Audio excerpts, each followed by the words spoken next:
Hello, I'm Tyler from PickNik, and this is another episode of Ross Developer Notes. And this episode is going to be more of just kind of a talking head piece. I'm going to explain something that I think is really useful. It's the how we're doing CI for Moveit2 now, and specifically how we're using GitHub Actions and Industrial CI.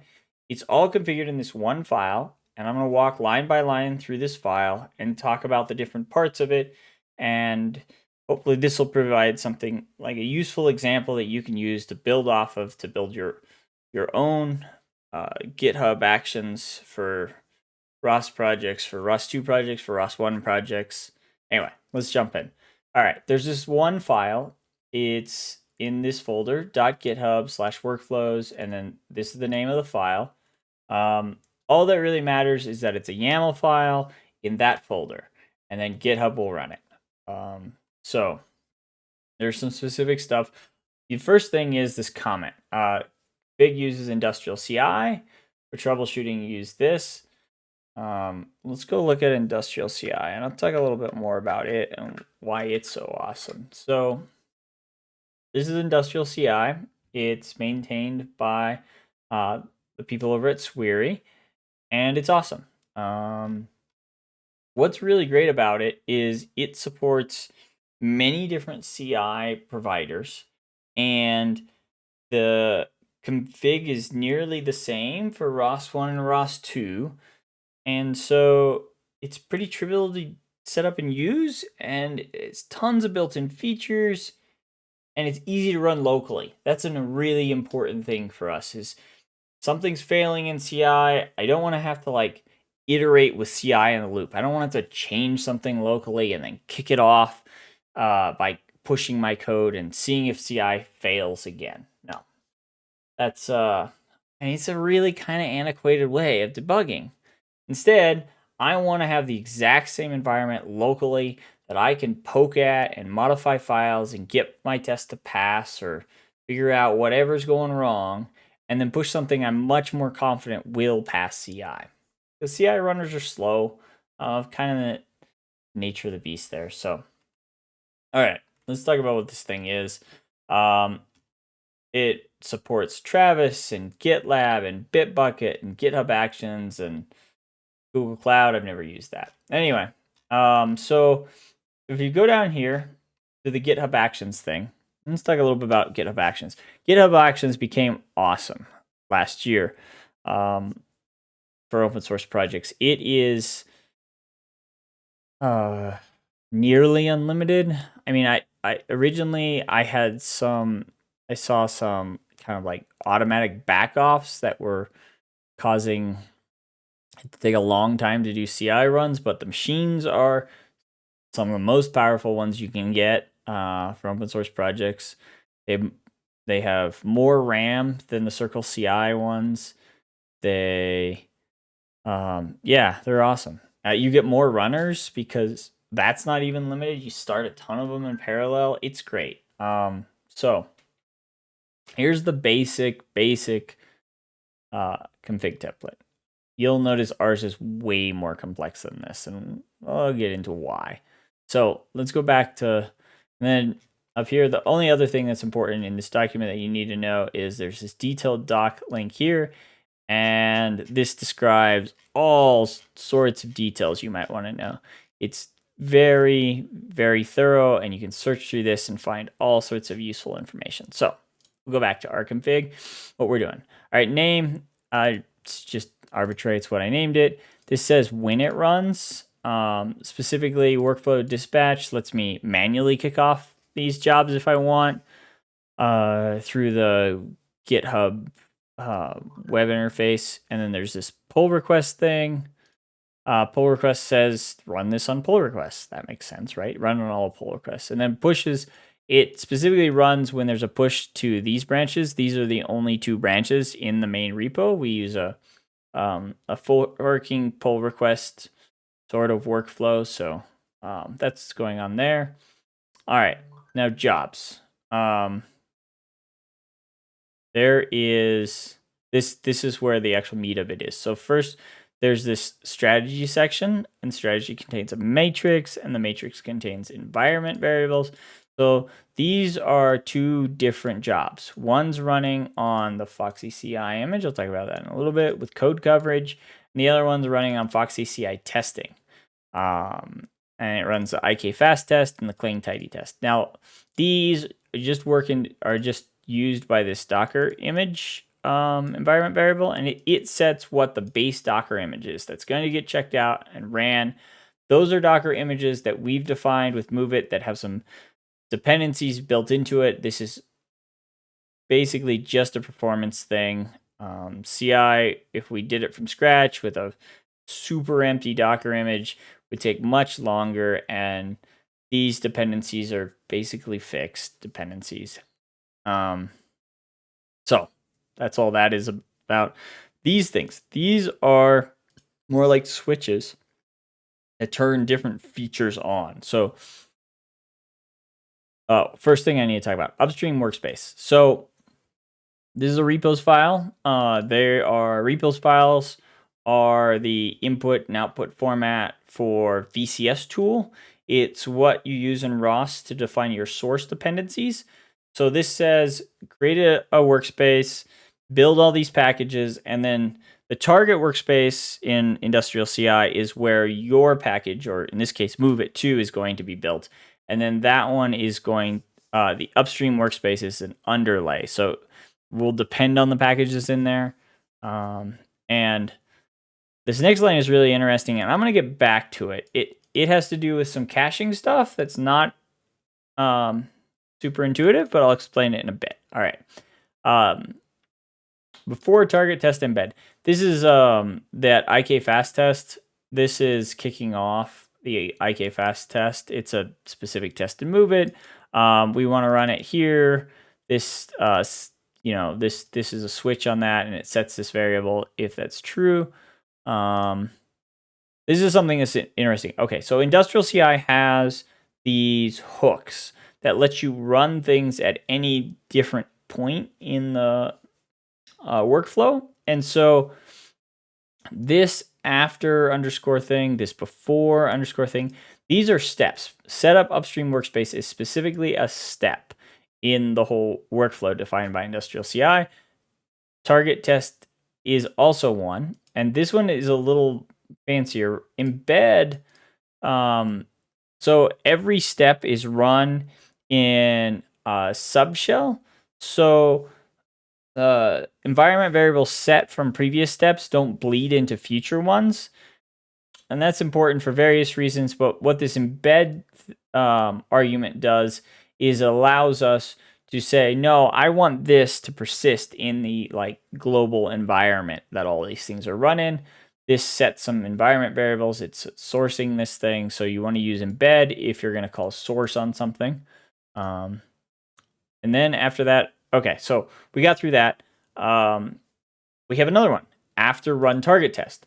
So code coverage, the code coverage report needs to be prepared. And there's a handful of different steps. And so this is a script. It's a binary executable script. We'll go look at it in a bit.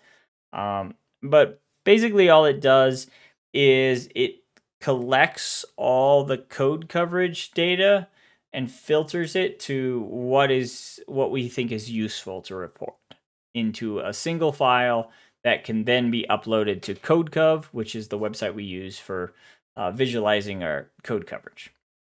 All right. I'm going to come back to what that is. Or actually, let's just go look at it now. So if I go to Moveit2, we have this .ci prepare CodeCov. It's an executable bash script. It's going to go to the base directory. The base directory is just the one that the workspaces are built in CI. And then this is just to add some color to the console output. It's going to make sure lcov is installed. This comes through a Docker image, but this is just here just to guarantee that it always gets installed.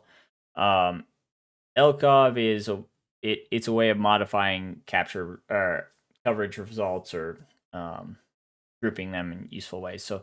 So it's going to look through the target workspace, which is where Moveit2 gets built and where it gets tested. And it's going to compile this coverage.info file. And then we're going to sort some stuff out of it. So like we only care about coverage reports that have to do with Moveit2. That's what this line says. So only that stuff. And then this says we don't care about coverage reports and test files, right? If your C++ gtest file has 100% code coverage, great. It got ran. It doesn't mean anything. What we care about is the stuff that it ran, not the coverage of the test itself. So this removes that stuff. And then this is just it prints it in the console. And I'll show you at the end of this, I'll show you what the console output looks like for this run. So we'll go back. That's what that was. This has to run after the target test. So after we get done testing. Target CMake args. So these are CMake args for our target workspace. In our target workspace, we're going to, when we have code cov, we want to build release with debug info. We have to have debug info if we're going to do a coverage report. I know some of you are probably yelling at me, hey, you're doing coverage report with release with debug info? You should be doing it with debug. And you're right. Except for some of the tests in Moveit take so long to run that they time out if we build with debug. And so we accept that our coverage reports are less accurate in exchange for having them at all. And so that's what this is. Someday I hope to fix that and figure out how to write tests and modify our tests so that they run much more quickly and don't require so much performance from the machine that they're running on, but that's what it is. And then there's no warn unused client line interface argument. Just says that there are some packages in Moveit that won't use this. And that's because they don't have any C++ targets. And this says, hey, don't error, don't warn. We actually error when we get warnings out of CMake. So don't give us any warnings if you see this. So that's all that is about. Ccacher, this sets up the directory for the Ccache. This path style is because github.workspace is where inside the GitHub image or the runner, they want you to do all your work. So then that's where like the repo's checked out and all sorts of stuff. So this is where we're going to put our Ccache, and having this here also enables Ccache with industrial CI. You have to set the Ccache dir, and it uses that whether it's set or not to whether it's going to use Ccache. It's great. Speeds up builds. And then we have a base dir. The base dir is where all the workspaces go. It's another industrial CI. This one isn't documented yet.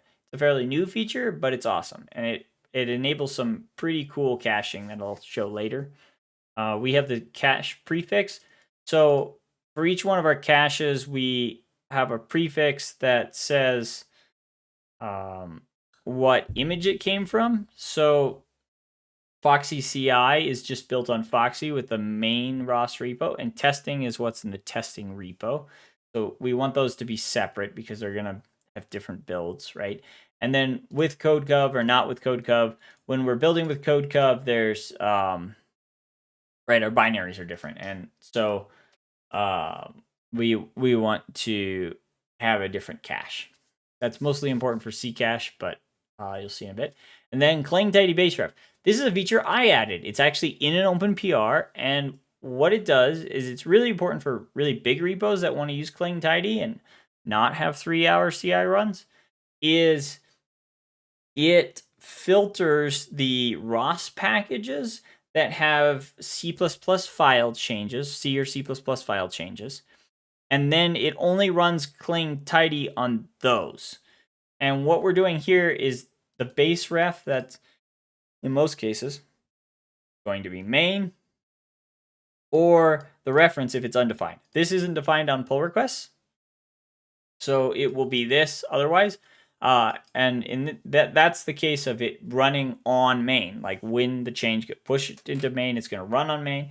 And the way my filter works is when the reference, the GitHub reference that we're testing is equal to um, the checked out reference, we run it over everything. So those ones that get pushed into main, they get the full clean tidy run. But we don't care about those because they take a lot longer to run. The ones that block our work are the ones in the pull request. And so we want fast responses on those. So that's what this thing does. It's awesome. This name line, it's stupid long. But it provides a pretty line, and you can look at it on your own. But it provides a pretty name for the job, and it just combines a bunch of the different stuff in a nice way. All right, now we got into the steps. So this first one, builds of Moveit take a lot of space when you build with debug symbols. When we do release with debug builds and then run a coverage test, we need something like 18 gigabytes of space. There's not 18 gigabytes of space left on these GitHub runners. There's roughly 17 gigabytes. And so there's a bunch of stuff pre-installed on them, and you can just delete a lot of that stuff because we don't need it. We basically need Docker and Bash and a few apt, a few things like that. So there's a bunch of pre-installed stuff like all sorts of Android SDKs and stuff in user local. And so I blow out user local and uninstall build essential and GHC with purge. We don't need the compiler on the runner because we're going to run everything in a Docker image anyway. So that's what that's all about. And we mount Ccache in the solid state mount alongside the swap file, which is also really useful. That speeds up the Ccache access. It's great. Anyway, and it saves some disk space on the main disk. So, all right, the next thing.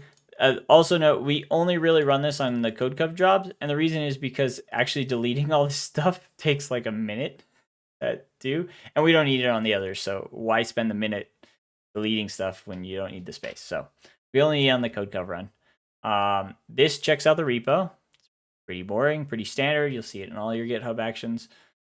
This caches upstream workspace. So this is kind of interesting. That remember that upstream repos file, this thing. We're going to after we build it, we're gonna cache it. And that means that we're gonna save into GitHub like a tar of it, and so we can check it out and we do incremental builds on it. There's a couple things that are important here. The key. So this is the cache prefix. You already know about that. But this hashes the file. So if that file changes, which will change like what repos are checked out, like if somebody deletes one, we wouldn't want to restore a cache with a repo that's there that shouldn't be there, or if somebody adds one, that's less bad, but it can create dependency tree issues. So we hash that file and then the run ID. And this is just so that every time it gets written over, so you always have the freshest one. And then restore keys allows you to restore from ones that aren't the run ID. All right, now I gotta go back up and talk about this thing because this thing goes with using an upstream workspace. Sorry, I was probably not scrolled down enough. This is the upstream workspace thing. You check it out in a bit, but this thing right here, this does a VCS pull afterwards, and this is because those upstream workspace, when it's checked out, a lot of times they're checked out on branches. And if we just restored the cache, then it would be fixed in time with whenever the cache was created. So instead, we need to do a VCS pull, which will update all those branches if there's been things pushed into those branches. Okay. One more thing about this. We're not using the standard cache. We're using a fork of the standard cache called always upload cache, and normally the cache only uploads on successes, and I don't care to only upload on successes. We can upload the upstream cache all the time. It's fine. All right, on to the next cache. the target workspace. So this is another interesting one. This one will allow you to just like do a rerun. If in your PR you got a failure and you're suspecting that like that's a what you're seeing is a flaky test and you want to just kick off a rerun and you don't want it to have to rebuild everything, this will just pull down the local workspace. Now, or the target workspace. Some caveats. We're hashing the CMake lists and package XMLs because these can affect the build dependency tree, and we definitely do not want to pull down the build directory if the dependency tree is changed. Okay, you have to create a new one, a new cache in that case. But and then the run. But we will pull ones that aren't the one we're on, and the reason is because you can do incremental builds, assuming those files haven't changed. Like CMake will work correctly. And then also the you'll see later we delete the source directory before we cache this. So the source directory is what you checked out, the pull request or whatever. All right, now for the Ccache cache. There's a lot of caching going on here, and it's because Moveit is a big library, and all this caching is needed to get. Well, you know, we'll see what our runtimes are, but they're still not great. But all this caching helps a ton. We cache the Ccache. It's pretty straightforward. You probably this probably all makes sense to you. Nothing that fancy. Here's my pull request. Here's a link to my pull request for the clean tidy filter. So we're using mine. This just says the environment variables can come from the matrix also. So this uploads the test artifacts. This makes this is another cool thing. The output from the tests are often XML files, and reading them or reading the output on the log output is often not very useful. It's often much easier to open them in your text editor and look through them. And so this tars them all up when a job fails. And so you can download them right through the UI and then untar them and go through those files. Those are the outputs from the test runs. This is how you upload code coverage. It's very standard. It's using the official code cov one action. And this just tells it where the file is. This says to only do it when we're doing code cov. All right. Oh, another thing. We can't cache the target workspace if we're doing a code cov run because it's huge, and GitHub limits you to 5 gigabytes for your target workspace, or 5 gigabytes for your repo, of cache and total.